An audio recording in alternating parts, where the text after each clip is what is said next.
بسم اللہ الرحمن الرحیم۔ السلام علیکم سامعین کرام، آج کا بیان ماہ سفر اور اس کے بارے میں غلط تصورات کے بارے میں ہے۔ سفر کے معنی سفر عربی زبان کا لفظ ہے جس میں صاد اور فے دونوں پر زبر ہے۔ اس کے معنی وہی ہیں جو عام طور پر مشہور و معروف ہیں، یعنی اسلامی مہینوں میں دوسرا مہینہ۔ سفر کے متعلق اہل عرب کے توہمات ملاحظہ کیجیے۔ اسلام سے پہلے دور جاہلیت میں سفر کے متعلق اہل عرب کے مختلف اور عجیب و غریب توہمات تھے۔ حضرت محدثین کرام رحم اللہ نے ان سب کو تفصیل سے ذکر فرمایا ہے، وہ ملاحظہ کیجیے۔ سفر کے متعلق اہل عرب کا یہ گمان تھا کہ اس سے مراد وہ سانپ ہے جو انسان کے پیٹ میں ہوتا ہے اور بھوک کی حالت میں انسان کو ڈستا اور کاٹتا ہے۔ چنانچہ بھوک کی حالت میں جو تکلیف ہوتی ہے وہ اسی کے ڈسنے سے ہوتی ہے۔ بعض اہل عرب کا یہ نظریہ تھا کہ سفر سے مراد پیٹ کا وہ جانور ہے جو بھوک کی حالت میں جوش مارتا ہے، اور جس کے پیٹ میں ہوتا ہے وہ بسا اوقات اس کو جان سے بھی مار دیتا ہے۔ اور نیز اہل عرب اس کو خارش کے مرض والے سے بھی زیادہ متعدی مرض سمجھتے ہیں۔ بعض کے نزدیک سفر ان کیڑوں کو کہتے ہیں جو جگر اور پسلیوں کے سرے میں پیدا ہو جاتے ہیں، جس کی وجہ سے انسان کا رنگ بالکل پیلا ہو جاتا ہے، جس کو طب کی اصطلاح میں یرقان کہا جاتا ہے،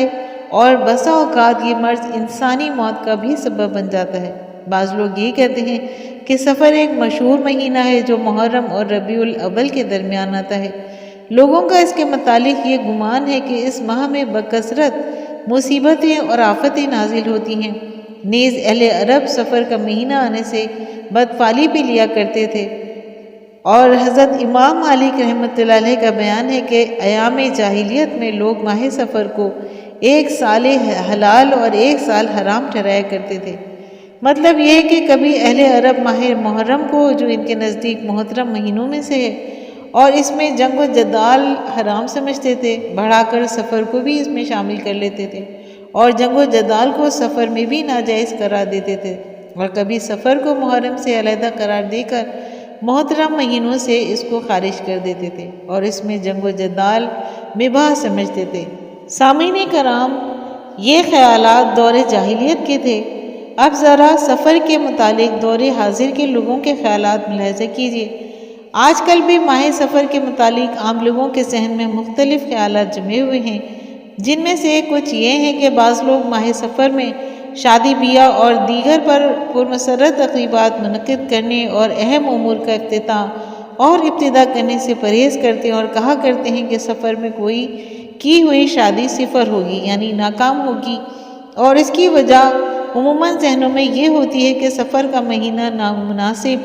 اور نامبارک و منحوس مہینہ ہے، چنانچہ سفر کا مہینہ گزرنے کا انتظار کرتے ہیں اور پھر ربیع الاول کے مہینے سے اپنی تقریبات شروع کر دیتے ہیں۔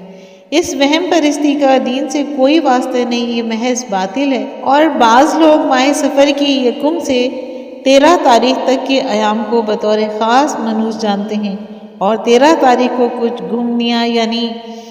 چھولے وغیرہ پکا کر تقسیم کرتے ہیں تاکہ اس نحوست سے حفاظت ہو جائے۔ یہ بھی بالکل بے عقل والی بات ہے۔ من گھڑت اور ایجاد کردہ باتوں کی کوئی بنیاد تو ہوتی نہیں، لیکن جب جاہلوں سے یا ان کے گمراہ کن رہنماؤں سے ان کے باطل نظریات کی دلیل مانگی جاتی ہے تو وہ من گھڑت روایتیں اور غلط سلط دلیلیں پیش کیا کرتے ہیں۔ چنانچہ سفر کے منحوس ہونے کے متعلق بھی ان سے ایک روایت معقول ہے، جس کے الفاظ یہ ہیں کہ حضور اکرم صلی اللہ علیہ وآلہ وسلم نے فرمایا کہ جو شخص مجھے ماہ سفر کے ختم ہونے کی خوشخبری دے گا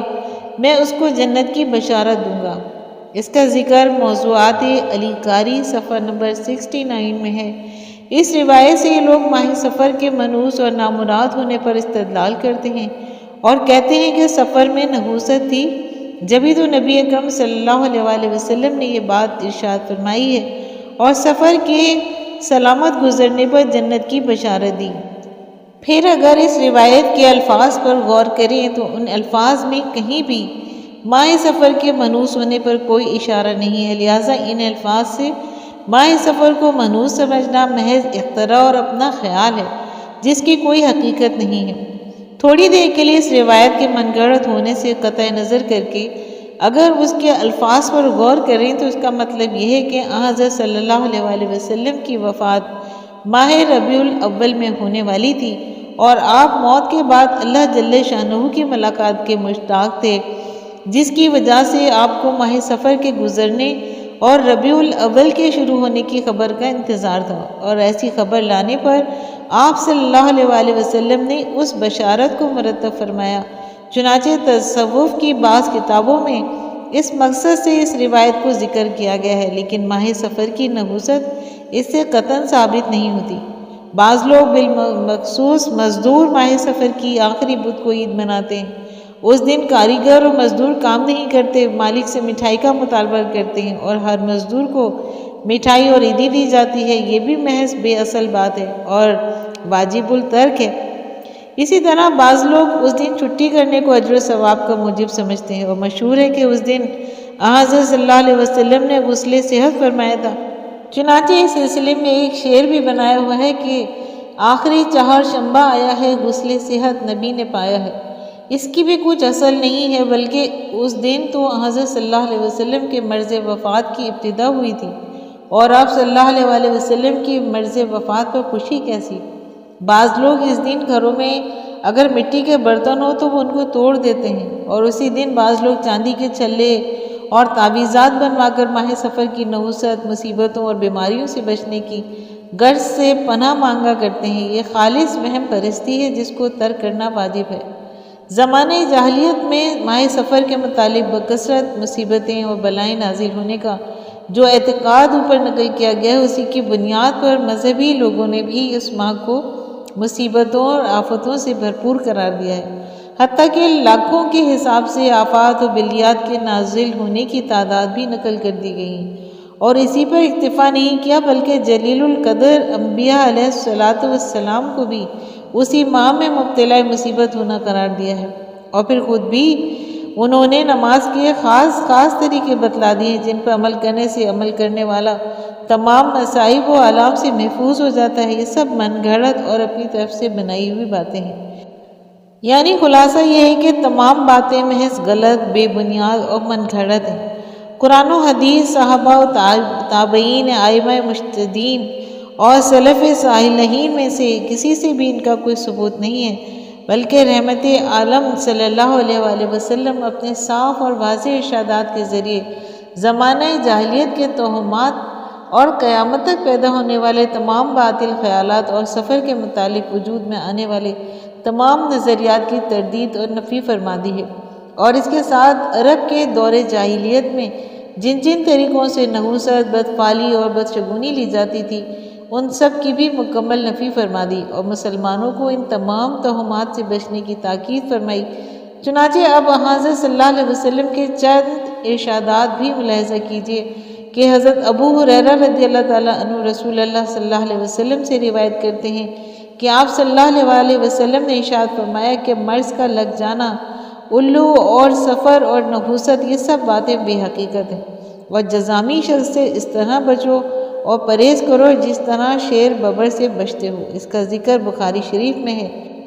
اسی طرح حضرت جابر رضی اللہ تعالیٰ عنہ بیان کرتے ہیں کہ میں نے خود رسول اللہ صلی اللہ علیہ وسلم سے سنا ہے کہ آپ فرما رہے تھے کہ مرض کا لگ جانا، سفر اور غول بیابانی سب خیالات ہیں، ان کی کوئی حقیقت نہیں ہے۔ اس کا ذکر بھی مسلم شریف میں موجود ہے۔ حضرت ابو ہریرہ رضی اللہ تعالیٰ عنہ رسول اللہ صلی اللہ علیہ وسلم سے روایت کرتے ہیں کہ آپ صلی اللہ علیہ وسلم نے فرمایا کہ مرض کا لگ جانا،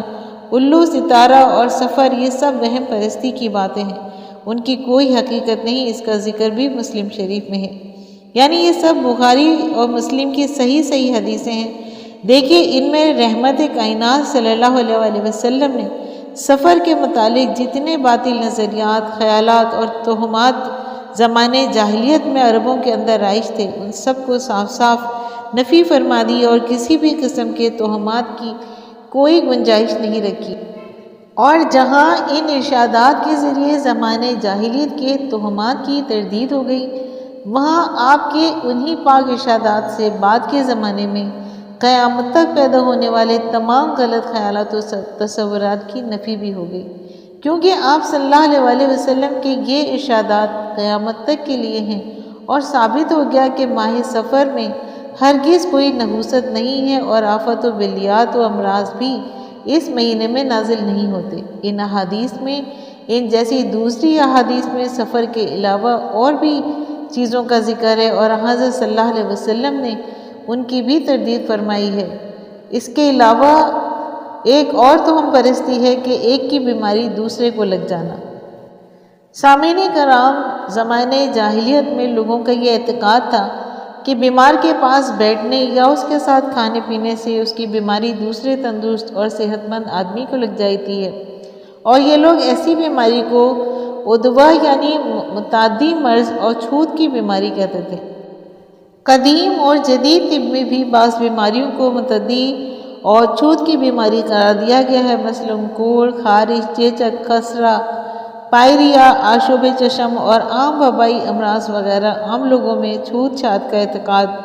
اور ایک کی بیماری دوسرے کو لگنے کا گمان بھی کافی ہے۔ چنانچہ ہمارے معاشرے میں بھی وبائی امراض میں مبتلا ہونے والوں میں سے بہت سے لوگ پرہیز کیا جاتا ہے، ان کا کھانا پینا، رہنا سہنا، اوڑھنا بچھونا سب علیحدہ کر دیا جاتا ہے، کھانے پینے کے برتن جدا کر دیتے ہیں، اور ان سے ملنا جلنا بھی ترک کر دیا جاتا ہے، بچوں تک کو ان کے قریب آنے نہیں دیا جاتا، اور حد سے زیادہ چھوت کا برتاؤ کیا جاتا ہے۔ حضور اقدس صلی اللہ علیہ وسلم نے اس عقیدے اور نظریے کو باطل قرار دیا اور فرمایا کہ یعنی بذات خود ایک شخص کی بیماری بڑھ کر کسی دوسرے کو نہیں لگتی، بلکہ بیمار کرنا نہ کرنا قادر مطلق کے اختیار میں ہے، وہ جس کو چاہے بیمار کرے اور جس کو چاہے بیماری سے محفوظ رکھے۔ ایک دوسری حدیث میں اس کی مزید تشریح اس طرح ہے کہ ایک دیہاتی نے آ کر عرض کیا کہ یا رسول اللہ صلی اللہ علیہ وسلم، خارش اول اونٹ کے ہونٹ میں شروع ہوتی ہے اور پھر اس کی دم سے آغاز کرتی ہے، اور پھر یہ خارش دوسرے تمام اونٹوں میں پھیل جاتی ہے۔ اس رسالت مآب صلی اللہ علیہ وسلم نے اس پر فرمایا کہ اچھا یہ بتاؤ کہ پہلے اونٹ کو کیسے خارش ہوئی اور کس کے ذریعے لگی؟ وہ دیہاتی یہ سن کر لاجواب ہو گیا۔ پھر آپ صلی اللہ علیہ وسلم نے فرمایا کہ یاد رکھو، متعدی مرض، چھوت، شگون اور بدفعلی کوئی چیز نہیں ہے۔ اللہ تعالیٰ نے ہر جاندار کو پیدا کر کے اس کی زندگی، روزی اور مصیبت مقرر کر دی ہے، یعنی موت و حیات، مرض، صحت اور مصیبت اور راحت سب تقدیر میں لکھ دیا گیا ہے، اور جو کچھ بھی ہوتا ہے سب تقدیر سے ہوتا ہے۔ اگر ایک بیماری 10 آدمیوں کو ہوتی ہے تو وہ بھی تقدیر سے اور اذن الہی سے ہوتی ہے۔ بیماری میں بذات خود یہ طاقت ہرگز نہیں ہے کہ وہ بغیر اذن الہی سے کسی دوسرے کے لگ جائے، اور تجربہ اور مشاہدہ بھی بتلاتا ہے کہ وبائی امراض میں سبھی مبتلا نہیں ہوتے، بہت سے لوگ ان بیماریوں سے محفوظ اور صحت مند بھی رہتے ہیں، جس سے ثابت ہوتا ہے کہ یہ بیماری خود سے کسی کو نہیں لگتی، جب اور جس وقت اور جس کو حق تعالیٰ شانہ چاہتے ہیں بیمار کر دیتے ہیں، اور جس کو نہیں چاہتے اس کو بیمار نہیں کرتے۔ یعنی حدیث میں یہ بتایا گیا ہے کہ اس کی بیماری دوسرے کو لگنے کے شبہ کا بے نظیر جواب دیا گیا ہے۔ چنانچہ آپ نے دیہاتی سے پوچھا کہ اچھا بتاؤ کہ اگر ایک کی بیماری دوسرے کو لگتی ہے تو سب سے پہلے جس کو وہ بیماری ہوئی تھی اس کو کس کی بیماری لگی؟ ظاہر ہے کہ وہ کسی دوسرے کو ہرگز نہیں لگی، تو ماننا پڑے گا کہ اللہ تعالیٰ کے حکم سے ہی وہ بیماری اس کے اندر ہی پیدا ہوئی ہے اور کہیں سے اڑ کر نہیں آئی۔ جب پہلی مرتبہ اس کو تسلیم کر لیا گیا تو ہر مرض کے بارے میں بھی یہی کہا جائے گا کہ اس میں بھی وہ بیماری مستقل طور پر اللہ تعالیٰ کے حکم سے پیدا ہوئی، اور وہ بیماری از خود بغیر اذن الہی کے کسی دوسرے کی نہیں لگی۔ البتہ ماہ سفر کے سلسلے میں جو احادیث آپ بتائی گئی ہیں ان میں پہلی حدیث میں حضرت صلی اللہ علیہ وسلم نے جزامی آدمی سے جو شیر کی طرح بچنے کا حکم دیا ہے، اور اس کے علاوہ دیگر روایت میں بھی جہاں طاعون پھیلا ہوا ہو وہاں جانے سے منع فرمایا ہے، تو ان کے متعلق سمجھنا چاہیے کہ آپ کا یہ حکم اس بنا پر نہیں ہے کہ جزام اور طاعون بذات خود دوسرے کے لگ جاتے ہیں، بلکہ کمزور ایمان والوں کے ایمان اور اعتقاد کی جو حفاظت کی غرض سے آپ نے بچنے کا حکم فرمایا کہ مبادا کسی ضعیف الایمان شخص کو جزامی کے پاس بیٹھنے سے جزام ہو جائے، کیا طاعون زدہ علاقے میں جانے سے طاعون ہو جائے تو اس کا اعتقاد بگڑ جائے گا، اور وہ سمجھنے لگے گا کہ جزامی کے پاس بیٹھنے سے یہ جزام ہوا ہے یا طاعون زدہ علاقے میں جانے سے طاعون ہوا ہے۔ نہ میں جزامی کے پاس بیٹھتا ہوں اور نہ تعاون زدہ علاقے میں جاتا اور نہ یہ مرض ہوتا۔ حالانکہ حقیقت یہ ہے کہ جزام یا تعاون اس کے لیے پہلے ہی مقرر تھا، جزامی کے پاس بیٹھنے یا تعاون والے علاقے میں جانے سے نہیں ہوا، بلکہ اگر وہ وہاں بالکل نہ جاتا تب بھی ضرور ہوتا اور خدا کا حکم پورا ہو کر رہتا۔ بہرحال بچنے کا یہ حکم عقیدے کی حفاظت کے لیے دیا گیا ہے۔ اسی طرح جس شہر، بستی اور علاقے میں تعاون یا کوئی اور وبائی مرض پھیلا ہوا ہو تو اپنے آپ کو اس بیماری سے بچانے کی غرض سے اس آفت زدہ علاقے کو چھوڑ کر کسی دوسری جگہ جانے سے بھی حضرت صلی اللہ علیہ وسلم نے منع فرمایا ہے، اور صبر کے ساتھ وہیں مقیم رہنے کی تاکید بھی فرمائی ہے کہ اس میں بھی اس اعتقاد کی حفاظت مقصود ہے کہ نکلنے والے کو یہ اعتقاد نہ ہو جائے کہ چونکہ وہ اس علاقے سے باہر چلا گیا تھا اس لیے وہ طاعون اور وبا سے محفوظ رہا، ورنہ مبتلا ہو جاتا۔ حالانکہ یہ بات نہیں ہے، بلکہ اصل بات یہ ہے کہ اس کی تقدیر میں طاعون مقرر ہی نہ تھا اور اللہ تعالیٰ کو منظور ہی نہیں تھا، اس لیے اس کو طاعون نہیں ہوا، اور اگر طاعون ہونا مقرر ہوتا